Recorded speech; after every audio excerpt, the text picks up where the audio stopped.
Thank you for joining us today. This webinar is in conjunction of Support Our Scientists campaign. Today, we will be speaking to Dr. Gan Chai Pei and Dr. Ngoy Su Man from the Cancer Immunology and Immunotherapy team. Dr. Chai Pei completed her master's and PhD studies at Cancer Research Malaysia and has been with the organization for 18 years. She started as a research associate and recently became a postdoctoral scientist after completing her PhD research using cancer vaccines to prevent precancerous lesions turning into full-blown tumor. Now she's part of the Cancer Immunology and Immunotherapy unit, aiming to develop novel immunotherapy strategies for cancers common in Asia. Dr. Su Man, on the other hand, obtained her PhD in immunology at the University of Connecticut, followed by a postdoctoral training at the University of California. She worked as a research assistant professor first at the University of South Carolina, then at the Ohio State University before returning to Malaysia last year. She's interested in knowing how the immune system works and how it can be used to fight cancer. Inspired by the vision of Cancer Research Malaysia, she joined as a senior scientist last year, and she is now on a mission to make better and more powerful vaccines for cancers.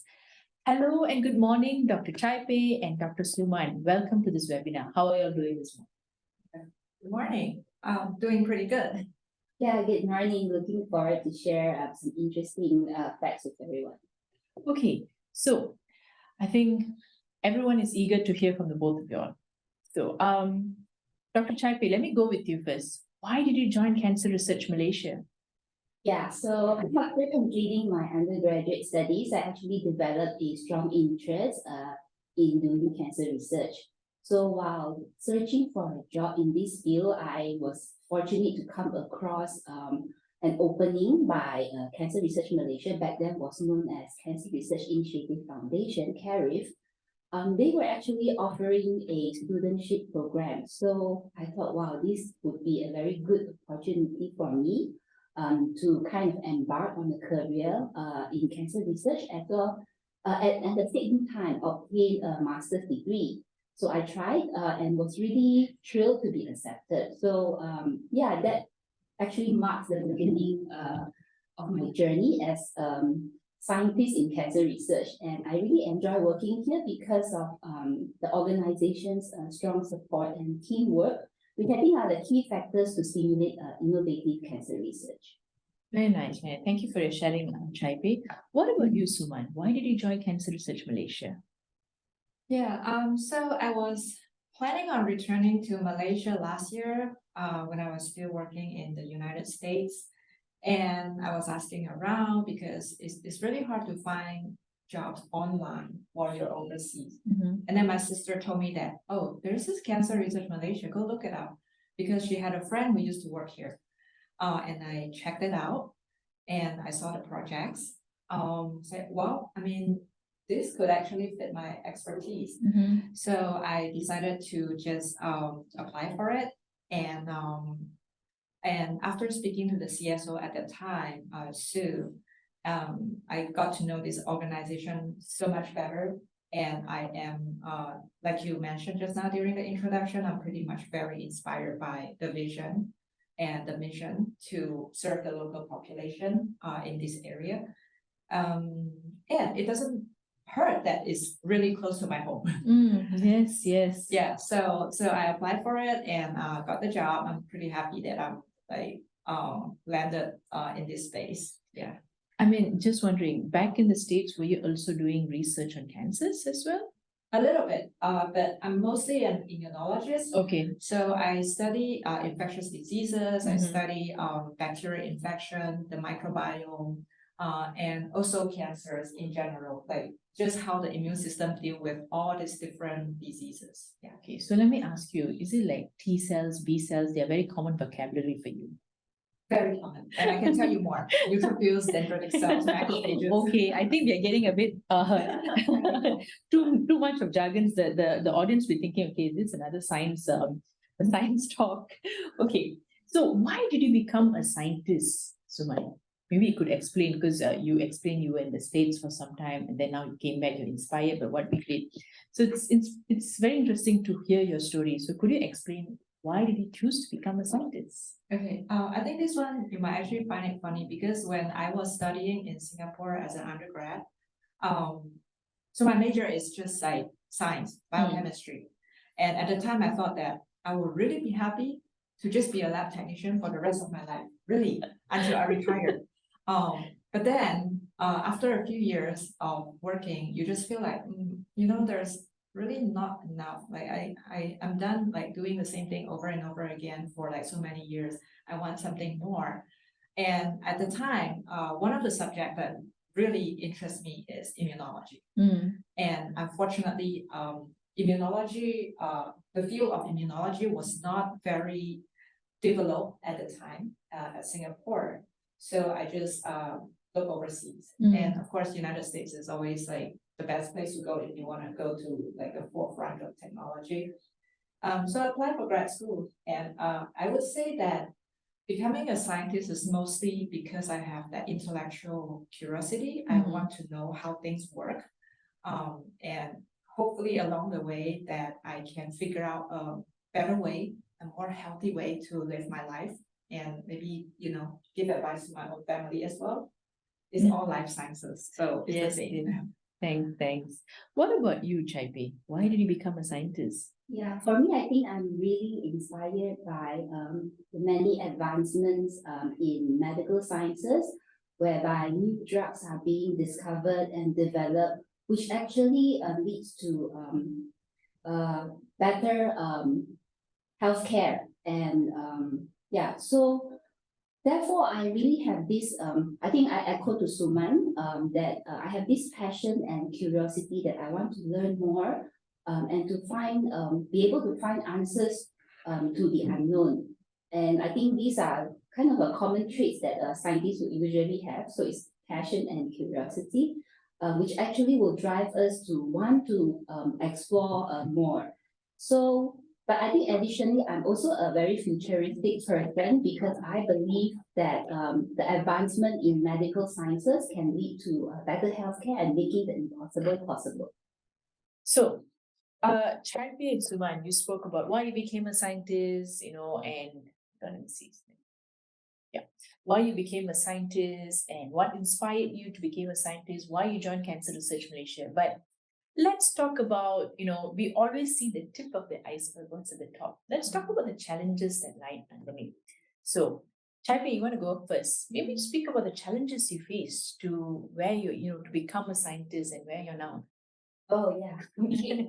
Actually, to become a scientist, you basically need academic qualification. And so therefore, that's one of I decided to do my PhD studies, and it was really a huge struggle for me because I would then have to balance it with work and taking care of my 3 young kids. So yeah, time is actually a very limiting factor for me, and I often have to kind of do my readings or writings late at night when my kids were asleep. Yeah, so but on top of that, other challenges that I face are actually more of emotional. That sometimes you feel like you're on a roller coaster, right? Correct. Yeah, when there are times that things goes wrong and you are not able to troubleshoot it yourself, you really felt very helpless and discouraged. But when things works out well, yeah, I really felt that there is a great sense of satisfaction and achievement. But at the end, I think I have to admit that going through this entire process, getting an academic qualification, becoming a scientist, it was a rewarding experience whereby I now learn to be more persistent, to be brave when facing challenges, and yeah, work and communicate creatively with other people to get help. Yeah, when you face any problems. Now that's very inspiring. If you look through your journey, I think it's made you like a very different person now. From where first you started, and then you said you are not only doing your PhD, but you're also a mother of 3 kids. So that's like a double PhD. And then now you're here. Congratulations. I know you just completed your PhD and you're working on your postdoctoral training now. What about you, Suman? Can you explain the challenges that you have been through? Yeah, so definitely there are challenges. And PhD is not an easy thing to do. But it's also not too hard, I mean, to be honest. I think most of my challenges are actually on the intellectual part because being a scientist means that you have to answer questions that have no answers. Maybe no one else in the world has an answer for you. I'll give you an analogy or a metaphor. If someone asks you to build a resort on a mountain that no one has climbed before, how are you going to do it? So first, you have to go and research. You need to look at the mountain. Is there existing trails? Is there already some small roads going up there? If there is, can we expand it to make it more commercialized, usable? But if there isn't, you will need to build your own road, which means that you need to get the construction workers together. You need to figure out with the engineers like where to build tunnels, where to build bridges. And when you get to the top, is that place suitable for building a resort? Is it too cold? Does it have water? Is the land suitable? So these are all the questions that you need to answer before getting to the top of the mountain. It's almost like you're thrown a scientific question. Make us a breast cancer vaccine. You need to do the same sort of things. Yes. Is there already cancer vaccines out there? If there is, can we make a better version of it? If there isn't, how do we start from scratch? So at times, I think you will be really frustrated because you tried a few things and it doesn't work. And I mean, throughout my life, I've seen like people cry, people quit it because they just can't figure out, or they just nothing is working, and they feel very lonely. Correct. Yeah, but luckily for me, I was in a community, in a department where there are mentors, there are course mates, there are lab mates that really help. So you're not very alone in that sense because what you're doing, there are other people who have went through the same process. They have answered similar questions and they can guide you. But at the end of the day, that mountain, that question is yours to conquer. So, and this way is the lonely part of it. But like I say, challenges are challenges. As long as you make progress, as long as you are moving forward, is better than quitting and going backwards. So challenges are good in that sense, I think. Yeah. I think it ultimately makes you who you are. Your perception changes, and I think it also builds your confidence. Challenges, I guess, that the toughest times in our life actually makes who we are. Yeah, correct. Very interesting sharing, and congratulations to the both of y'all for making it here and becoming a scientist and climbing that mountain or overcoming the challenges. So now I would like to take a deep dive in, and I would like to understand about more of your individual work with this team, the Cancer Immunology and Immunotherapy. Suman, would you like to go first to talk about your work in this team? Okay. I think this is where we should start sharing Yes. some of the slides that we made. Like Michelle has mentioned, we are okay. We're making vaccine. Okay. Sharing my screen. Share. And Then just view. okay, everyone can see it, right? So let me just explain to you a little bit on the technical part. How does vaccine work? Because the goal of our team is to make vaccines for cancers, make better vaccine for cancers, make something that works. So how does vaccine work? I'm an immunologist, so I study the immune system. And the vaccine utilize your immune system. All right, so first, you will have to start with, okay, so what exactly is a vaccine? So a vaccine is basically a very unique signal that belongs to either the cancer cells, a piece of the bacteria, a piece of the virus, and then you add a little bit of adjuvant. So adjuvant is like a danger signal that tells the immune system that this piece of information tells us that there is something dangerous in our body. So please react. And once you inject the vaccine into, say, your arm, there's a group of immune cells. They're called the dendritic cells. These are the busybody cells. So they will go around sampling things. They will sample bacteria, sample virus, and in this case, they will sample the vaccine. And they picked out this signal, and they will travel to the nearest lymph nodes. So if you don't already know what is lymph nodes, this is like little nodes throughout our body. If you look at the person's the picture on the left, all these green little dots is lymph nodes. They are spread throughout our bodies. And this is actually considered a headquarters. So if you think of immune system like a military or a defense system, the informants will have to pick out the signal, go to the headquarters, and inform the T cells that we have a danger. Please react. So the T cells are basically the soldiers. And once they are activated, they mobilize to the entire body. They identify the threats and they kill the targets. So this is how we think that vaccine is working for cancer cells. But interestingly, for cancer, there is an inherent brake system that will be activated in these soldiers, in these T cells, because in the case of infection, once the bacteria or the virus is clear, they don't want the T cells to go around causing a lot of damage. So they have an inherent system to stop them from working further. And this is not great for cancers. And that's why currently the new immunotherapy against cancer is to take this brake off.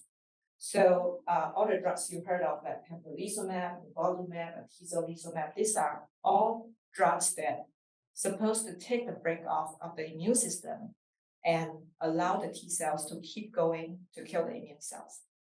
So, my goal is to make our current vaccine a better vaccine, a more powerful vaccine, and improve the efficacy for these vaccines.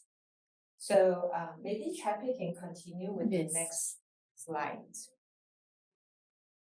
Okay. Okay. So as Suman mentioned, we want to make better cancer vaccine to treat cancer. And we do have, we did previously develop a cancer vaccine and show that it is efficacious in treating oral cancer. Okay. So now, this is how our vaccine looks like. It is a DNA, and there are basically two important components in our DNA vaccine, which is the vector backbone. You can see this is the gray part, which contains the danger signal or immune stimulatory signal. Then we will also have the second component here, which are indicated by this red arrow, which indicates the target antigens. So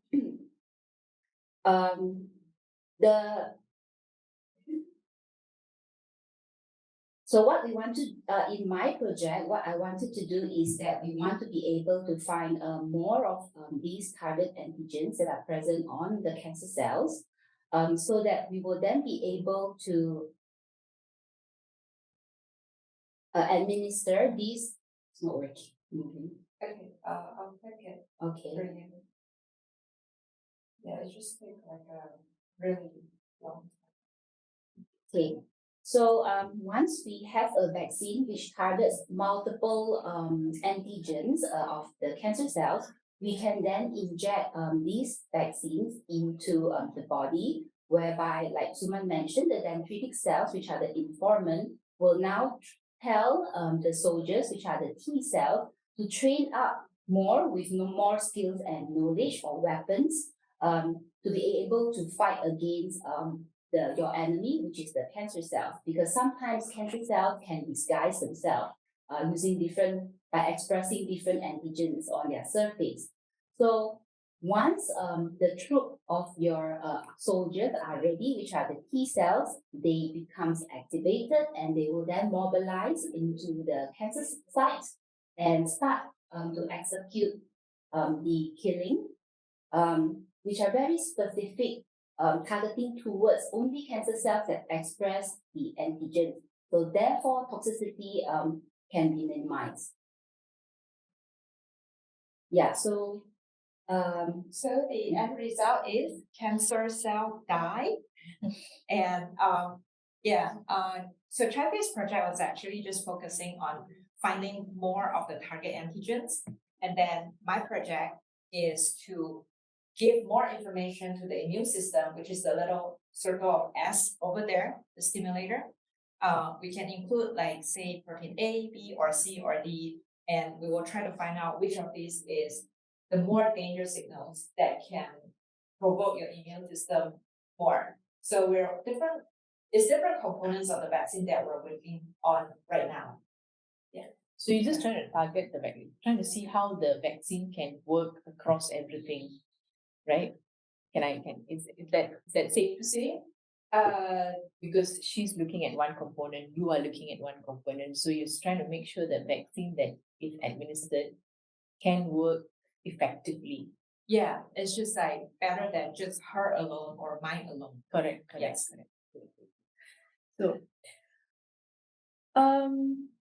how will the cancer vaccine change the fear around cancer? Suma, do you like to go first? Okay. All right. So the fear of cancer is, I think everyone has it. Like when we were growing up, people would tell us that it's a terminal disease. When you're diagnosed with like stage 4 lung cancer, you have half a year to live. But that's not the case anymore. But a lot of people still have that fear. So let's just break down the kind of fears that you have towards cancer. First, you think that it's a terminal disease. There's no cure for it. You're gonna die. At the most, it will give you like 1 year, and then you're gonna be gone. And then secondly, if there is treatment, can you afford it? So right now, a lot of the topics during the cancer symposium is gonna be, especially at this part of the world, it's gonna be, can you afford it? Can you come up with $500,000, a million ringgit, just to go through half a year treatment? And the chances of living might be, 30%. And then the last or the third fear is, if I can afford the treatment, would it be so toxic that I'm losing my quality of life? I'll be on the bed all the time, and there's just no fun in living anymore. So with cancer vaccine, we hope to address all these fears. First, just start with the quality of life. So vaccine in general is quite well tolerated compared to, say, chemotherapy or some of the newer therapy like T cell transfer, CAR T cell transfer, which can be like terribly toxic. Correct.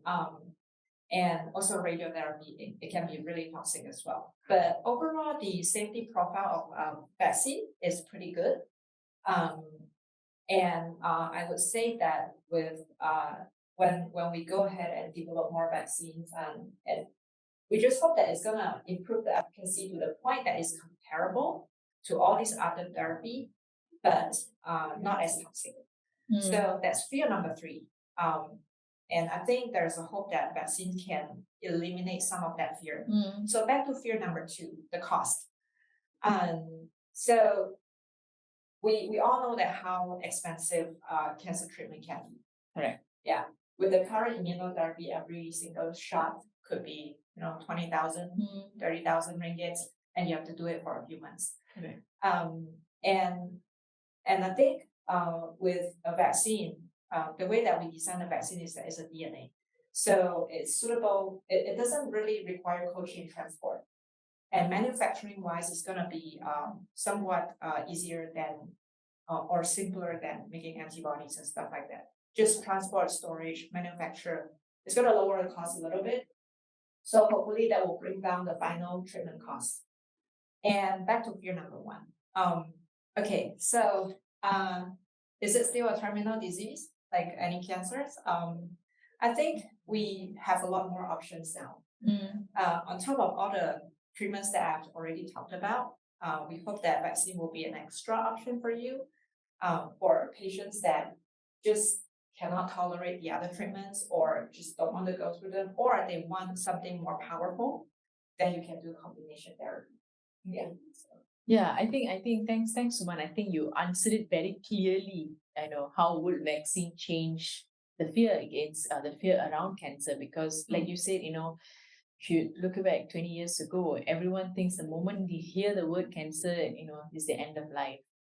But today, with this cancer vaccine, we're actually creating hope. We're actually giving them more treatment options. It's just not chemotherapy. Okay, there's a vaccine that they can go for. So thanks for your explanations. Very nicely said. So, Dr. Chai-Pei, I would like to ask, how would this funding from SOS help your work? All right. So I think for the fundings that we will be receiving from this campaign, we actually wanted to test out our new ideas, how we can improve the vaccine better by identifying more human antigens and improving the backbone. So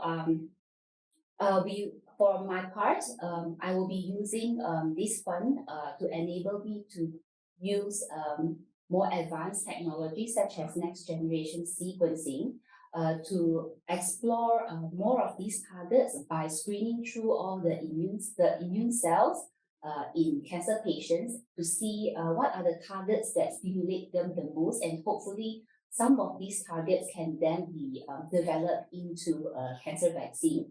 And with some of these findings, we hope to be able then apply for grants, whether local or international ones, to help us bring this forward to the next level. And most importantly, I think because the samples actually come from Malaysia, which is very important as so that we will be able to study and understand what are the cancer antigens that are unique to our local population to create more effective therapy for Asian cancer. Thanks, Chai-Pei. So I have a question for the both of you all actually now. So so since this is about support your scientists, there has been a lot of stereotype towards scientists. Scientists only like to read journals. Scientists only spends 20 hours out of the 24 hours in the lab. So is this true, Suman and Chai-Pei? Can you answer? Do you have anything else you do besides being in the lab and only reading journals? I'm going to answer that first because we need to dispel this misconception. Yes. Okay, that is not true. That might be true for us a very short period of our time, basically during the PhD training period and during our postdoc training period. We could be spending like up to 12 hours in the lab every single day. And the rest of the time we will be sleeping because we're too exhausted. But other than that, we have friends, we have party, we go out there and travel, and we also read books other than journals. So we do have a normal life. It's just that when the only difference is that work is always on our mind. So sometimes if you're like showering, if you're eating, you're thinking about that question in the lab, that problems that I wasn't able to solve in the past 3 months, you'll keep thinking about it until you get an answer. Correct. So that might be the major difference. When we are not working, we're still thinking about work, but we do have other stuff going on. Okay. What about you, Chai-Pei? Yeah, I think I pretty echo what Suman said, that during your PhD training, or sometimes when even there is a project deadline, so we will tend to kind of brush up and spend time late at night in the lab just to finish the experiment. And sometimes because some experiments are time sensitive, so you basically have to sacrifice your time in order to get the results for your project. So, but other than that, like what Suman said, is that we pretty much have a normal life. Yeah. And I think what I enjoy doing during my free time is that, especially when my kids are asleep, I enjoy watching like uh, dramas together with my husband and eating ice cream late at night. Yeah, that's what I do. So you see, the life of a scientist is just not about journals and lab. They have other stuff too. Yes. Okay, so thank you so much, Dr. Suman and Dr. Chaipe. It was great chatting with the both of you all, understanding more about the vaccine work you're doing. I'm sure Malaysians who are hearing this today are extremely proud of you and your team and the entire Cancer Research Malaysia, because we are in the forefront battling cancer. Just like, I mean, if a cancer patient is battling cancer on, going through treatment, here we are trying to find different ways, different therapies, different treatment to give them hope, because we believe that hope lives here. Okay, so this webinar is in conjunction of Support Our Scientists campaign featuring on cancer immunology and the immunotherapy team. So how can you support? You can make donations. Donations are starting from as low as 1 ringgit to about 1,000 ringgit or even more every month if you want, or whichever amount that you can support us. It's a one-time contribution to support Cancer Research Malaysia's mission to advance cancer research, develop innovative treatment, and ultimately save lives. So what is the objective? Is to raise awareness, increase public awareness about the importance of cancer research and the impact it has on improving patient outcomes and saving lives. To fundraise, to secure donations from individuals to support cancer research initiative conducted by the Cancer Immunotherapy and Immunology team, Immunology unit here at Cancer Research Malaysia, and provide financial support to advance groundbreaking strategies for early cancer detection, coming up with treatments, like the Cancer Vaccine Project, and encourage participation from individuals of all backgrounds by offering flexible donation options, starting as low from 1 ringgit, to ensure that everyone can contribute to the fight against cancer regardless of their financial capabilities. So, if you like to support us, you can take a scan of this QR code. It will actually take you to a Gift Asia platform where you can donate. So I'm just going to leave this here for a while, this QR code here for a minute.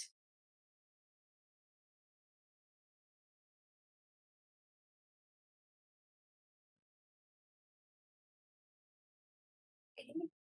So it'll take you here and you can actually see that pink button there you can click to donate.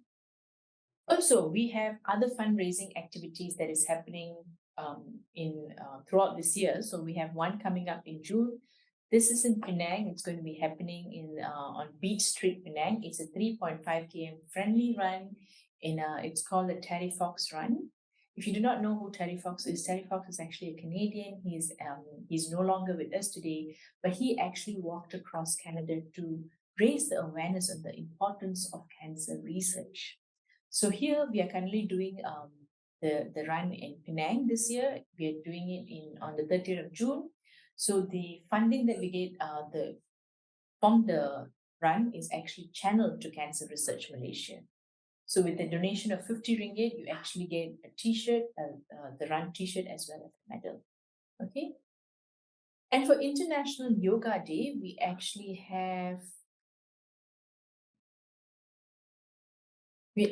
have a session called Yoga Sunrise Session for Cancer Research.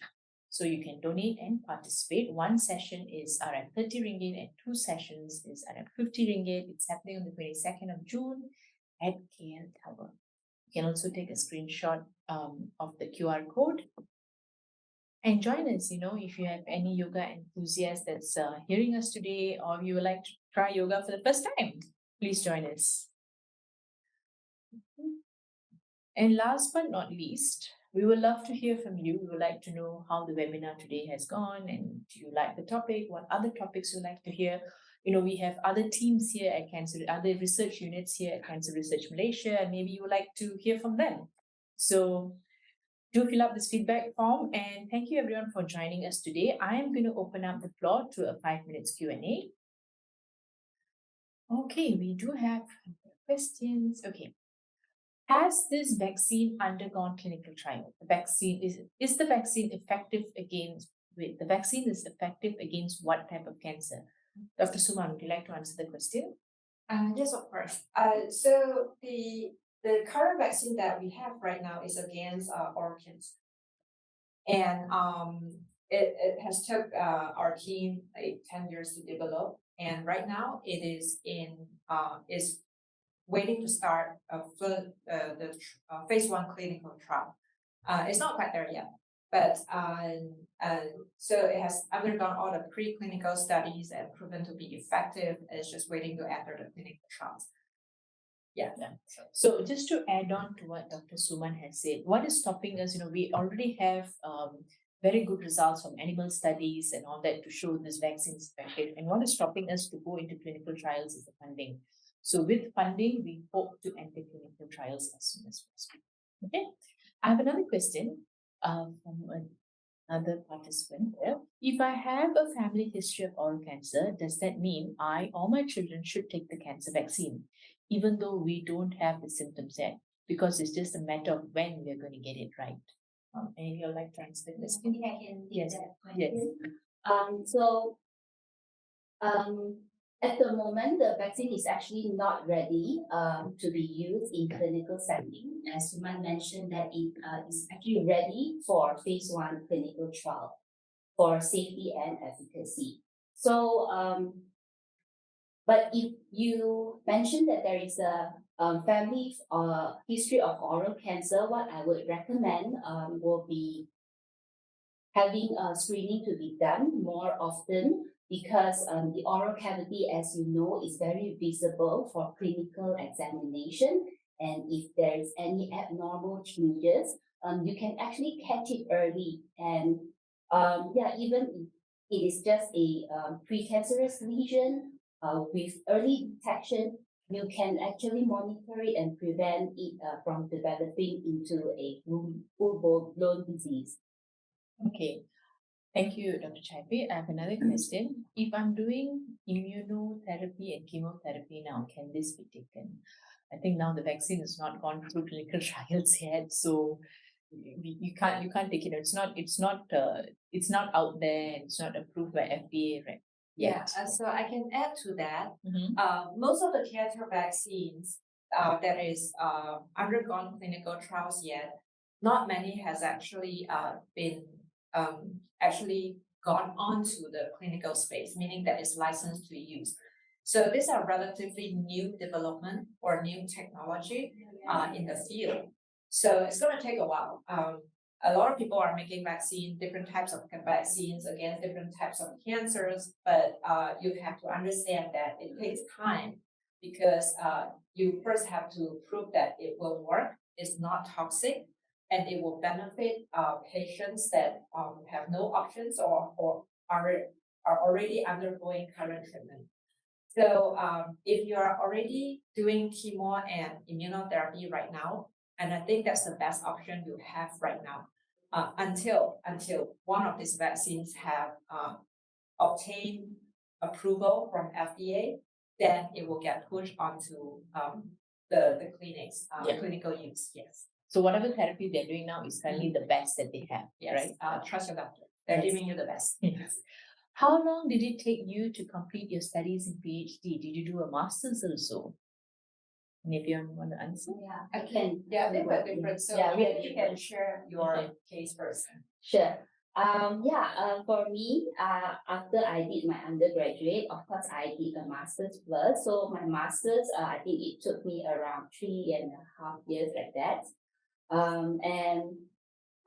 But after my master's study, I actually worked for a really long period of time before I do my PhD. So the reason I did my PhD was because I need that qualification to enable me to move to the next level in my career.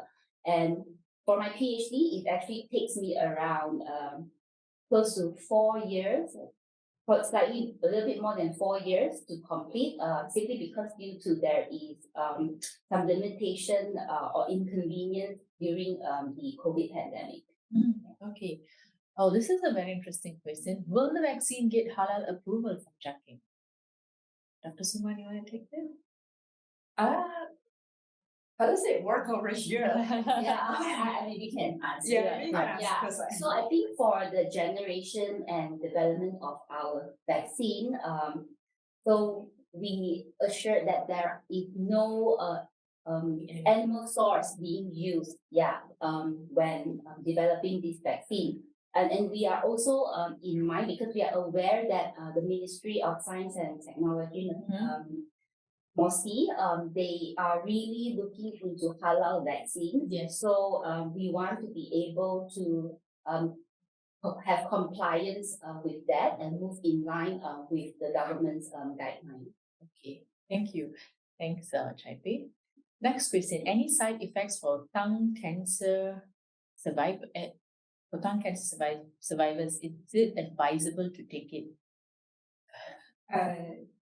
So this is for potentially there's a relapse of cancer, I guess. Yeah, maybe check it. Answer the question. If this is regarding about our vaccines, I am not able to tell yet because has not been tested in clinical trials.